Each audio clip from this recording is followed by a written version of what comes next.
नाज़रीन आदाब, न्यूज़ 18 उर्दू में आपका इस्तकबाल है। मैं हूँ मोहम्मद वैसाल आज़म और आप देख रहे हैं खबर ख़ास में आज बात ख़ास तौर से हम कोरोना की तो करेंगे ही, चूँकि जिस तरह से कोरोना के मामले बढ़ते जा रहे हैं उससे ज़्यादा ये भी देखा जा रहा है कि जितना तेज़ी से कोरोना का मामला बढ़ रहा है लगभग उतनी रफ्तार से कोरोना को लेकर लापरवाही भी बढ़ती जा रही है।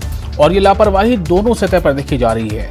सरकारी जो इंतज़ामात हैं, जो इक़दामात हैं या जो ऐलानात हैं, ऐन उसके मुताबिक चीज़ें ज़मीन पर होती नज़र नहीं आ रही हैं। कई जगहों से इसको लेकर सवाल भी उठ रहे हैं, अलग अलग रियासतों में भी सवाल उठ रहे हैं, ख़ास तौर से उन रियासतों में जहां पर अब कोरोना तेज़ी से फैल रहा है, यानी पिछले 1-2 महीने के अंदर, जिनमें शुमाल मशरक़ी और शुमाली रियासतें ख़ास तौर से शामिल हैं और जुनूब में कर्नाटक और तमिलनाडु का जिक्र बहुत अहम है। तो सवाल इस बात को लेकर हो रहा है कि क्या जो सरकारी इक़दामात और उसमें ऐलानात के साथ साथ जो ज़मीनी हकीकत है उसमें जो कमी और फ़र्क नज़र आ रहा है, क्या उसके वजह कर और साथ ही साथ जो अवामी शराकतदारी या हिस्सेदारी होनी चाहिए, इसके लापरवाही कम से कम हो, एहतियाती तदाबीर ज़्यादा से ज़्यादा हो, ऐसा ना होने की वजह कर, इसे ही आज हम जानने की कोशिश करेंगे।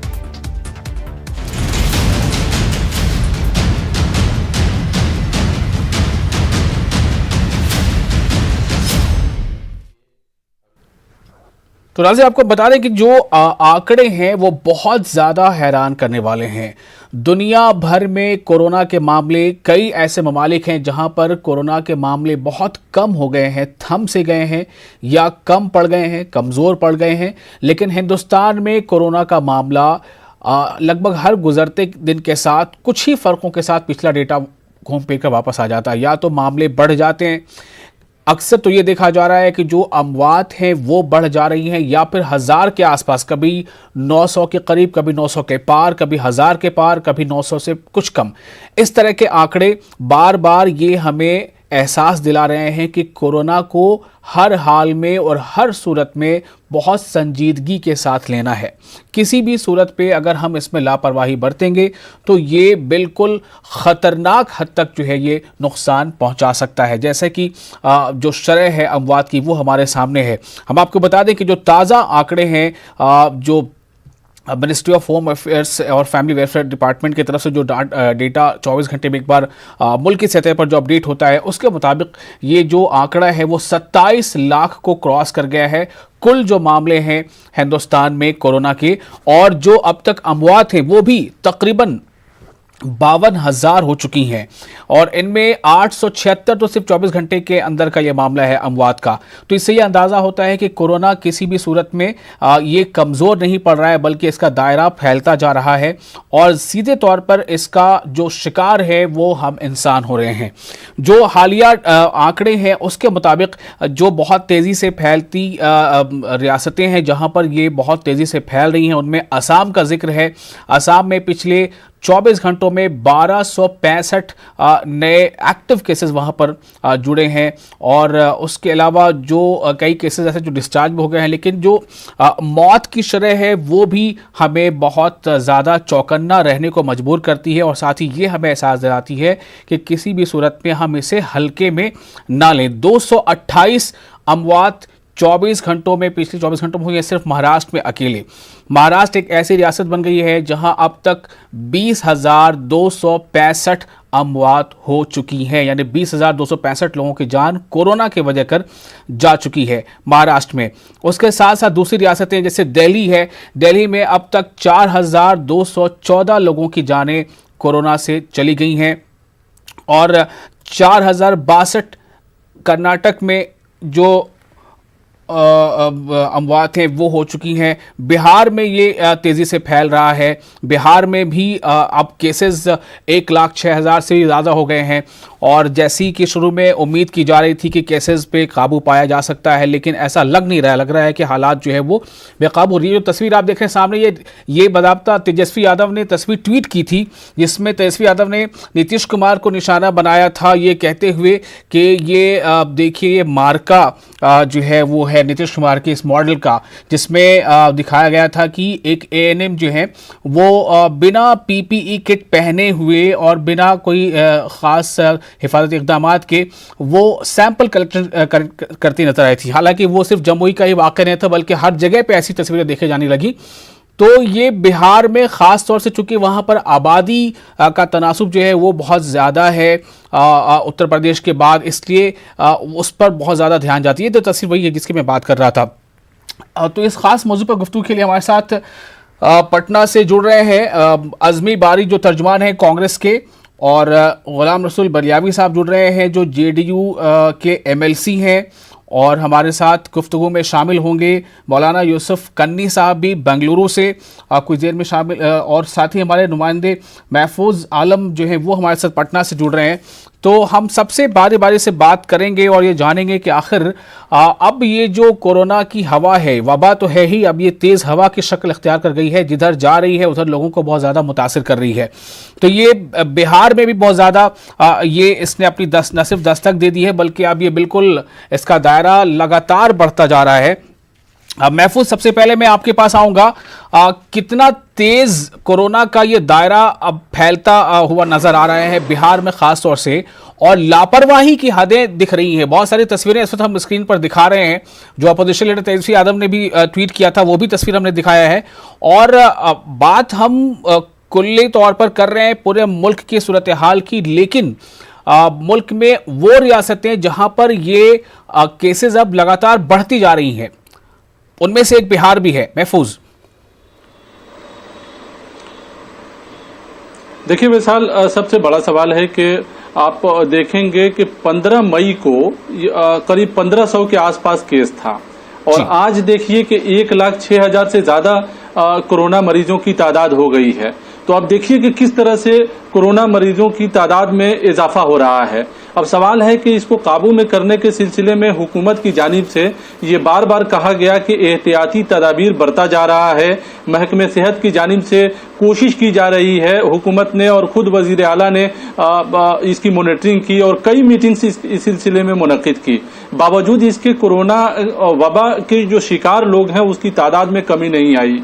रोज हुकूमत जो है डेटा देती है, और 2,500 3,000 के करीब जो है, एक अंदाजे के मुताबिक 2,500 और 3,000 के करीब रोजाना जो है कोरोना मरीजों की तादाद में इजाफा हो जाता है, और वो तादाद जो है, मजमूई जो तादाद है वो लगातार बढ़ती जा रही है।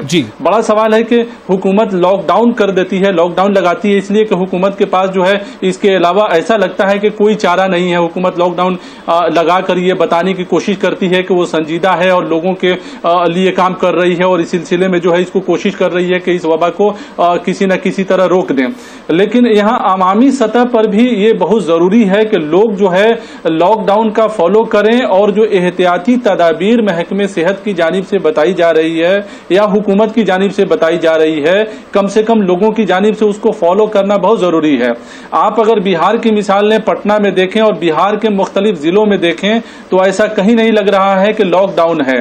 दुकानें खुली हुई हैं, सड़कों पर बड़ी तादाद में जो है गाड़ियां चल रही हैं, जिनको काम नहीं है वो भी सड़क पर बाकायदा चलते हुए नजर आ रहे हैं। तो सवाल यह है कि जो कोरोना का चेन बन गया है, उस चेन को कैसे तोड़ा जाएगा, चेन को कैसे तोड़ा जाएगा, ये एक अहम सवाल है। महफूज, मैं आपके पास फिर लौटता हूं। गुलाम रसूल बलियावी साहब हैं, जेडीयू के एमएलसी हैं। गुलाम रसूल बलियावी साहब, इससे पहले भी आपसे इस मौजू पर एक दो दफा बात हो चुकी है, और फिर से एक बार आपके पास मैं आ रहा हूं ये जानने के लिए कि क्या ये मान लिया जाए कि हुकूमत जो है, जैसा अपोजिशन का इल्जाम है कि बिल्कुल लापरवाह है कोरोना के ताल्लुक से और पूरा ध्यान सिर्फ और सिर्फ चुनाव पर है, ऐसे में बिहार को कोरोना से मुक्ति कैसे मिल पाएगी?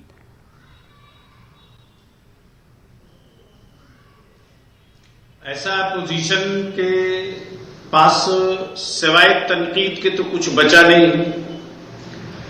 जब मालूम है कि कोरोना है और भीड़ भाड़ में जमा नहीं होना है, फिर भी नेता प्रतिपक्ष अपोजिशन लीडर ये रोज काम कर रहे हैं। अब अगर लीडर होकर के चैन बढ़ाने की बात करे तो इसका तो कोई इलाज नहीं। दूसरी बात ये कि सरकार जिम्मेदार है, या सरकार पर ठिकरा फोड़ने से पहले 2-4 घड़ा अपने सर पर भी फोड़ लेना चाहिए। ये तो बताना चाहिए ना नेता अपोजिशन को कि उनके 15 साल के शासनकाल में हॉस्पिटल कितने थे, डॉक्टर्स कितने थे, नर्सिंग की क्या पोजीशन थी, डॉक्टर भी हाथ छोड़ के भाग रहे थे। हॉस्पिटल नाम की कोई गुलाम चीज सिंह नहीं बलियावी थी। साहब, वो बहुत पुरानी बात हो चुकी है। देखिए नहीं, मैं उसको आपको बोलने की कतई इजाजत नहीं दूंगा। वो कभी अलग से मिलेंगे तो बातचीत कर लेंगे इस पे। मुझे आप सिर्फ ये बताइए कि जो डेटा अभी महफूज ने बताया कि मई में ये मामला सिर्फ 1500 था, मई के महीने में 1500 मामला था, अभी 1,06,000 है। क्या आरजेडी जिम्मेदार है? प्लीज हमारी बात पूरी होने दीजिए। 1,06,000 अगर आप ये बता रहे हैं तो आपको नीतीश कुमार को मुबारकबाद भी देना चाहिए कि जांच जिस तेजी के साथ बिहार में हो रहा, दूसरे किसी स्टेट में नहीं हो रहा। और जांच की हालत क्या ये आपने देखा है? ये जो तस्वीर वायरल हो रही है कि ना पीपीई किट है, ना पीपीई किट है, ना कोई खास एहतियाती तदाबीर है, ना सोशल डिस्टेंसिंग है, और सैंपल कलेक्ट किया जा रहा है। ये जो तस्वीरें आप देख रहे हैं स्क्रीन पर इस वक्त, क्या यही निजाम है? ये तस्वीरें जो लोग वायरल कर रहे हैं, उनके पास वायरल और ट्वीट के अलावा दूसरा कोई काम नहीं है। उनके पास, मैं पूछता हूं कि आज के डेट में बिहार 12 करोड़ समथिंग आबादी वाला स्टेट है, अब भी आज के डेट में एक्टिव केस कोरोना का कितना है ये तो बतावें। जांच की वो प्रक्रिया है, और जांच जब बेसी होगी, जब तक जांच कंप्लीट नहीं होगी, एक एक लाख पर डे जांच किस स्टेट में हो रहा है? ये बिहार में 1 लाख पर डे जांच हो रहा। इस पर तो लोगों को चाहिए कि नीतीश कुमार को धन्यवाद दें, लेकिन अच्छे काम के लिए भी तनकीद करेंगे। एक्टिव केस पर आइए कि एक्टिव केस कितना है। बलियावी साहब देखिए, बात इसकी नहीं है। आप अगर अभी यही हालत था जब हिंदुस्तान के बड़े नेता हिंदुस्तान के बारे में कंपैरिजन करते थे, और कंपैरिजन करते करते हिंदुस्तान जो 18वें नंबर पर था वो 30वें नंबर पर पहुंच गया पूरी दुनिया में, तो आप भी उसी नहज पे मत चलिए। आपको ये देखना जरूरी है कि जहां पर भी सैंपल कलेक्शन हो रहा है वहां पर सोशल डिस्टेंसिंग मेंटेन क्यों नहीं हो रहा है? वजीर आजम ने कहा है कि 2 गज की दूरी बहुत जरूरी कर रहे हैं। हम कंपैरिजन नहीं कर रहे हैं। आपको मालूम होना चाहिए कि यहां कंपैरिजन का कोई मसला नहीं है। यहां सबसे ज्यादा बुनियादी तौर से पूरी दुनिया में अभी इसकी वैक्सीन की तलाश हो रही है, और ये भी आप जान रहे हैं कि मेडिसिन की और वैक्सीन की ट्रायल में हिंदुस्तान में 2-3 जगहों में से एक जगह बिहार का एम्स भी है, वो भी काम बिहार ही में हो रहा। ठीक है, आप उसके भरोसे ही रहेंगे। शायद आजमी बारी साहब जुड़ गए। आजमी बारी साहब आप थे नहीं, मुझे आपका मोर्चा संभालना पड़ रहा था। बलियावी साहब कह रहे हैं कि बिहार जो है कोरोना के मामले में बिल्कुल सरे फहरिस्त जा रहा है, बहुत अच्छा कर रहा है। बारी साहब,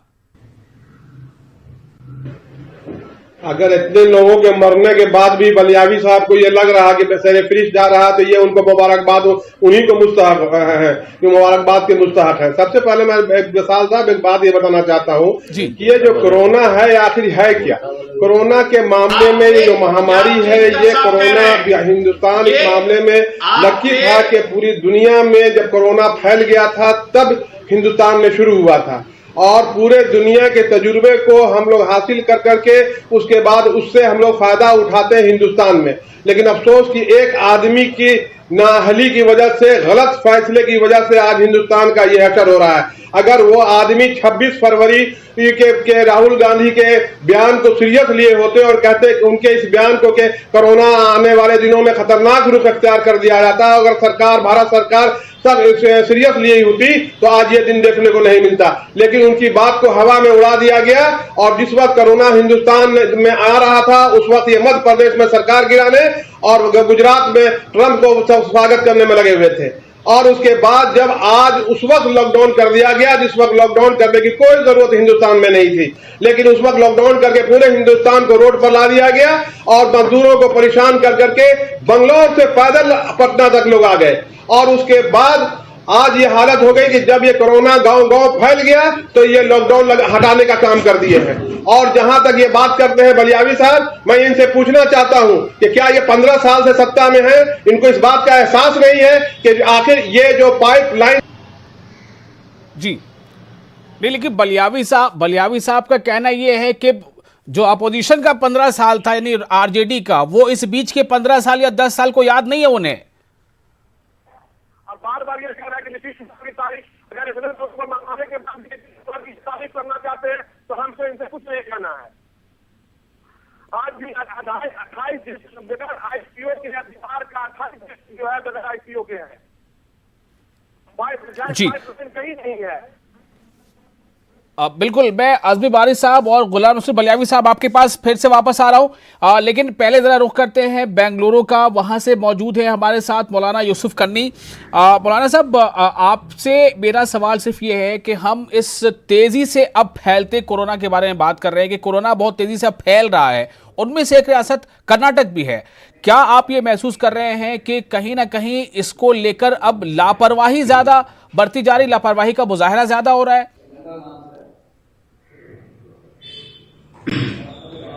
जी शुक्रिया, आपने मुझसे भी सवाल किया है जी। कर्नाटक की सूरत हाल तो आपने खुद पेश कर दिया है। इस वक्त देखेंगे कि पूरे कर्नाटक में तकरीबन 2,33,000 लोग इससे मुतासिर हुए हैं पूरे कर्नाटक में, और 4,000 से 4,062 अमवात अब तक हो चुके हैं। जी बिल्कुल। एक औसतन हम कह सकते हैं कि कर्नाटक में 100 लोगों की मौत हो रही है और बेंगलुरु शहर में ज्यादा है। बस मेरा इतना कहना है कि ये जो मर्ज है इसके खिलाफ हमें लड़ने की जरूरत है। अब लड़ने के लिए जाहिर बात है कि बाज़ एक बुनियादी बातें जो अपने हिफाजत के लिए, अपने तहफ़्फ़ुज़ के लिए जिन बातों का तज़किरा अब तक हो रहा है, और मेरा ख्याल ये है कि उसकी पाबंदी बहुत जरूरी है। उसके बगैर हम इस मर्ज से अपने आप को बचाना, अपनी मिल्लत को, यहाँ के आम अवाम को बचाना हमारे लिए बहुत मुश्किल होगा। तो लिहाजा मैं बस इतनी बात कहूंगा कि इस मौके पर जिस वबा से हम दो चार हैं, इस वबा को हराने के लिए और इस वबा का शिकार न बनने के लिए जो गाइडलाइंस दिए गए हैं, कम से कम उसका पालन तो होना चाहिए। अगर हम इन गाइडलाइंस का पालन किए बगैर अगर हम इस तरह से डिस्कशन करते रहेंगे तो जाहिर बात है कि वैसा ही होगा जैसे इस वक्त मुल्क बना हुआ है। आपको मालूम है कि कर्नाटक की सूरत हाल भी पूरे मुल्क से मुख्तलिफ नहीं है।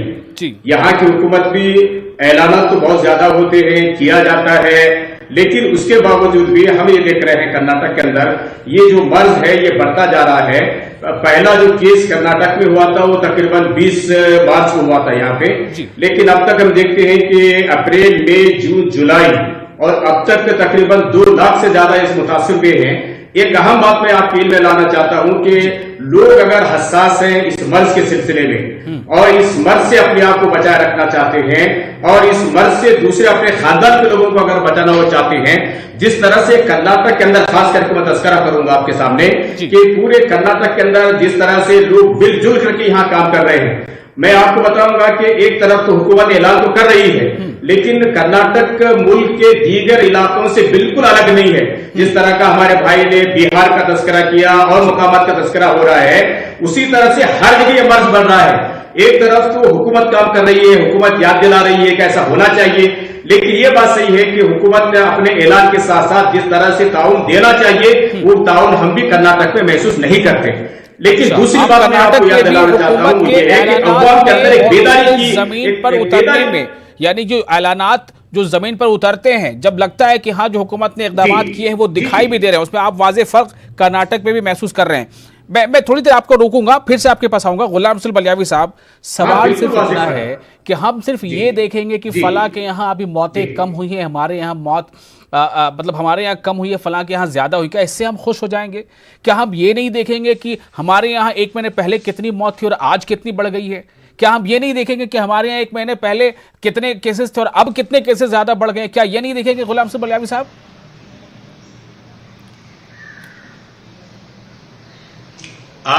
आपको तो मैं पहले आपका शुक्रिया अदा करूं कि आजमी बारी साहब की जगह आपने अपोजिशन की संभाल रखी थी और आपने इसका एतराफ भी किया, इसलिए मैं आपको इसके लिए मुबारक नहीं करता तो फिर आप ऐसा जवाब भी तो नहीं देते ना। आजमी बारी साहब ने जिस जी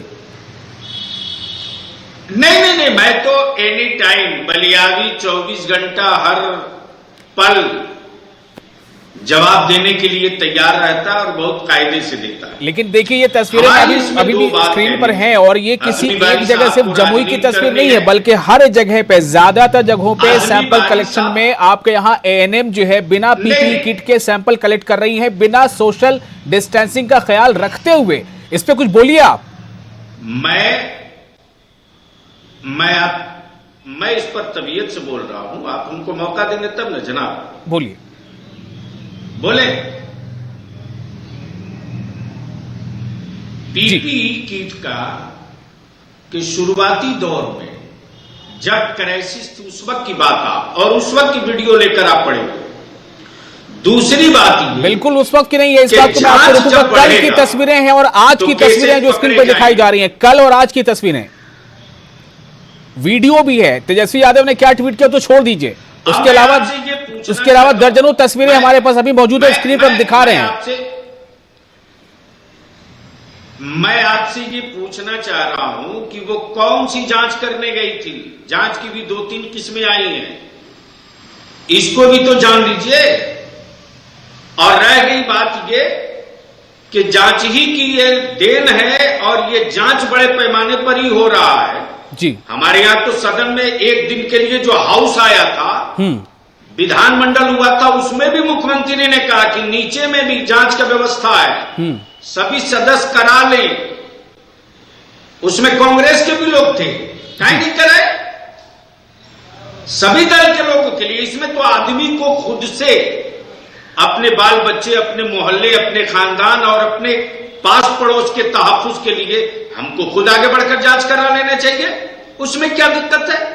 अब रहा ये कि जब जांच हो रहा है तो आपको तादाद दिख रही है, लेकिन ये भी पर डे खबर, रोज शाम को 24 घंटे की खबर डेली की डेली पब्लिक डोमेन में दी जाती है कि आज इतने डिस्चार्ज होकर के भी सुरक्षित अपने घर गए। आज ही 4000 से बेसी लोग ठीक होकर गए हैं। तो दोनों बातें हैं, जांच में केसेस बढ़ भी रहे हैं और ठीक होने वाले की भी तादाद अच्छी है। कर्नाटक से जो हमारे मोहतरम ने बात कही है, इस वक्त सबकी जरूरत इसी बात पर है। पॉलिटिकल पार्टी, पौवा, चुनाव और ये जितनी चीजें आपने पास रखें वो बाद में निपटने की चीज है, लेकिन अब भी पॉलिटिकल पार्टी के फर्म से क्यों नहीं आप इस सिलसिले में अपने वर्करों को मैसेज देते साहब कि दूरी बना के रखो, सोशल डिस्टेंसिंग रखो।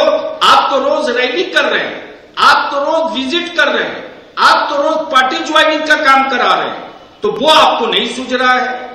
तो जब आप खुद ही सोशल डिस्टेंसिंग की नेता प्रतिपक्ष धज्जी उड़ाते रहेंगे और कहेंगे पब्लिक को कि सोशल डिस्टेंसिंग से चलो, तो कैसे होगा? बहरहाल आजमी बारिक साहब जवाब दीजिए। आप नेता प्रतिपक्ष के पे सवाल तो है, लेकिन मैं अपोजिशन के नाते आपसे चाहूंगा कि इसका जवाब दीजिए आप। नहीं सुन सके उन्होंने क्या कहा है, लेकिन शुरू के अभी भी जब इतने बुरे हालात बिहार में हो गए हैं कि पूरे गांव में अब स्थिति इतनी खराब हो चुकी है कि लोग परेशान हो चुके हैं और कहीं भी किसी भी और जिला के हॉस्पिटल में इसका कोई इंतजाम नहीं है। जहाँ भी पूरे बिहार के किसी जिले में अगर किसी तरह की कोई परेशानी होती है तो सीधे लोग पटना आते हैं और पटना आने के बाद उन्हें एनएमसीएच भेजा जाता है और एनएमसीएच में कोई डॉक्टर नहीं होते हैं, सब उन लोगों को एम्स भेजा जाता है। सरकार के हेल्थ डिपार्टमेंट जो एम्स के बाहर गाड़ी में, एम्बुलेंस में बैठे बैठे खत्म हो गए, उसके बाद भी ये लोग सरकार की गुणगान गाते हैं। कहीं आपने सुना है कि जब जंग हो रही हो तो अपना हालात बदल दिया जाए? 3 हेल्थ फैसिलिटी बिहार में बदलने वाली सरकार के प्रवक्ता अगर कुछ यहाँ पर सरकार को डिफेंड करने की कोशिश करते हैं, इससे ज्यादा कोई शर्म की बात हो सकती है क्या? 45 साल तक बिहार में कांग्रेस ने एक तरफा राज किया है। 45 साल में अगर आप हेल्थ फैसिलिटी बदल दिया तो जंग के मैदान में सलार नहीं बदलना पड़ा होता। अरे कहाँ आपने हेल्प किया? 10 साल तक तो केंद्र सरकार के शासनकाल में भीख मांगते रह गए हम लोग। क्यों नहीं मनमोहन सिंह जी ने कुछ? मौलाना यूसुफ करनी साहब कुछ कहना चाहते हैं, अगर आप लोग इजाजत दें, अगर आप लोग इजाजत दें तो मौलाना यूसुफ करनी साहब को सुनते हैं जरा कर्नाटक से। जी मौलाना से कहिए। जी मैं इस मौके पर ये बात कहना चाह रहा था जी, ये देखिए, ये सिर्फ बिहार की सूरत हाल या कर्नाटक की सूरत हाल नहीं है।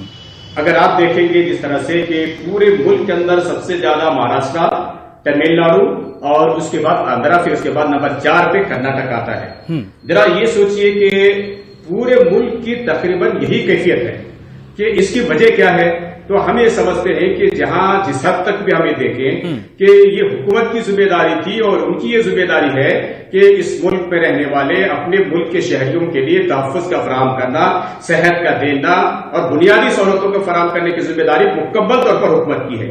अब ये देखिए कि जब से हमारे यहाँ कोरोना वायरस की बात चल रही है, मार्च से लेकर अब तक भी, जब से पहला केस कर्नाटक का, आपको मालूम होगा कि पूरे मुल्क के अंदर सबसे पहला केस, पहला जो डेथ हुआ तो कर्नाटक का हुआ था। लेकिन हम ये समझ रहे हैं कि हुकूमत जिस तरह से चौकन्ना रहना चाहिए था, चाहे वो बिहार की हुकूमत हो, कर्नाटक की हुकूमत हो या कहीं और की हुकूमत हो, चौकन्ना जिस तरह से होना चाहिए था। यहां तक मैं कह दूंगा कि मरकजी हुकूमत, असल तो जिम्मेदारी उसी की थी कि जिस तरह से पहला केस कर्नाटक के अंदर आया, ये पहला केस पूरे मुल्क के अंदर आ चुका है, तो उसी मौके पे हुकूमत हिंद चौकन्ना होना चाहिए था। लेकिन हम देखते हैं कि इतनी बेपरवाह, लापरवाह, लाताल्लुक पूरे इंसानों से उसने बड़े बड़े अपने तौर पर अपने पार्टी के लिए अपने बहुत से बड़े बड़े कामों करते रहे, लेकिन उन्होंने कभी कोरोना वायरस के बारे में तावत के अपने जाती मफादात को हासिल करने तक उसने कुछ नहीं किया। अब ये हो गया है कि लॉकडाउन के बाद भी पूरे मुल्क के अंदर जिस तरह से कहा जा रहा था कि लॉकडाउन के बाद में ये बहुत कम हो जाएगा, लेकिन जाहिर बात है कि सोचने समझने वाले अवाम, सोचने समझने वाले लोग ये कह रहे थे कि नहीं, ये लॉकडाउन से कुछ नहीं होगा बल्कि मुल्क के अंदर बढ़ेगा। हम ये देखते हैं कि आप जरा सोचिए कि आलमी सतह का इदारा हमें ये कह रहा है ये बढ़ने वाला है, अभी 2 साल खत्म नहीं होगा, उसके बावजूद कनी साहब थोड़ा सा वक्त दीजिए हमें। नुमाइंदे हमारे जो है महफूज, उनसे हमें एक आखिरी सवाल करना है, फिर वक्त हमारे पास कम बच रहा है। महफूज, ये तो पॉलिटिकल हो जाता है पूरा इशू जैसे ही दो पार्टियों को लोग बैठते हैं, लेकिन मैं आपसे ये जानना चाह रहा था कि आप क्या महसूस कर रहे हैं? क्या बिहार में अभी बहुत ज़रूरी है कि हुकूमत बहुत सख्ती करे और लोग भी खुद शऊर का इस्तेमाल करते हुए इससे बिल्कुल लापरवाही ना करें? महफूज, देखिए मेरे साथ दो तरफ से मसला है। एक मसला तो ये है कि लॉकडाउन की वजह से जो गरीब आबादी में खाने कमाने वाले लोग को काफी परेशान, उनकी आर्थिक हालत काफी खराब है। हुकूमत के सामने बड़ा चैलेंज ये भी है कि वो किस तरह से लॉकडाउन को फॉलो कराएंगे, क्योंकि लॉकडाउन को फॉलो करना शहरों में जो है वो जो तस्वीरें जो दिखाई दे रही है वो ऐसा लगता है कि लोग लॉकडाउन को बिल्कुल फॉलो नहीं कर रहे हैं। एक बड़ा सवाल यहाँ ये जरूर लोगों के सामने ये रखा जाना चाहिए कि पटना की अगर बात करें या बिहार की बात करें तो बिहार में लोग इस बात से खौफ ज्यादा नहीं है कि उनको कोरोना हो जा रहा है, बल्कि इस बात से ज्यादा उनको परेशान है कि इसका इलाज कैसे होगा और किस तरह से होगा। बिहार हुकूमत की जानिब से जो बातें बताई गई है सेहत के शोबे को लेकर, ये मसला जो है कहीं ना कहीं हुकूमत के सामने खड़ा है और हुकूमत जो है लोगों को बेहतर इलाज की सहूलत अभी भी फराहम कराने में नाकाम रही है। पटना में जिन अस्पताल बिल्कुल महफूज शुक्रिया गुलाम रसूल बलियावी साहब और अज़मी बारिक साहब, तमाम लोग हमें बहुत शुक्रिया अदा करूंगा। थोड़ा सिग्नल थोड़ा साथ नहीं दे रहा था, कई बार आप लोगों से बात पूरी नहीं हो पाई, माजरत उसके लिए, लेकिन फिर भी शुक्रिया आपका भी और तमाम नाजरीन का भी इस खास मौजू पर हमारे साथ बने रहने के लिए। लापरवाही बिल्कुल ना करें, जितनी संजीदगी हो सके बरतें, आप बचे रहेंगे, महफूज रहेंगे। शुक्रिया।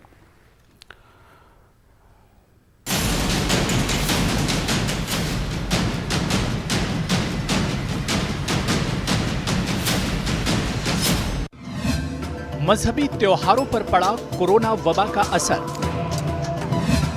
ईद के बाद मुहर्रम और गणेश पूजा पर कोरोना का असर। कोरोना के दौर में कैसे हो त्योहारों का एहतमाम। मजहबी रिवायात की पासदारी या कोरोना से हिफाजत जरूरी। कोरोना और मजहबी त्योहार।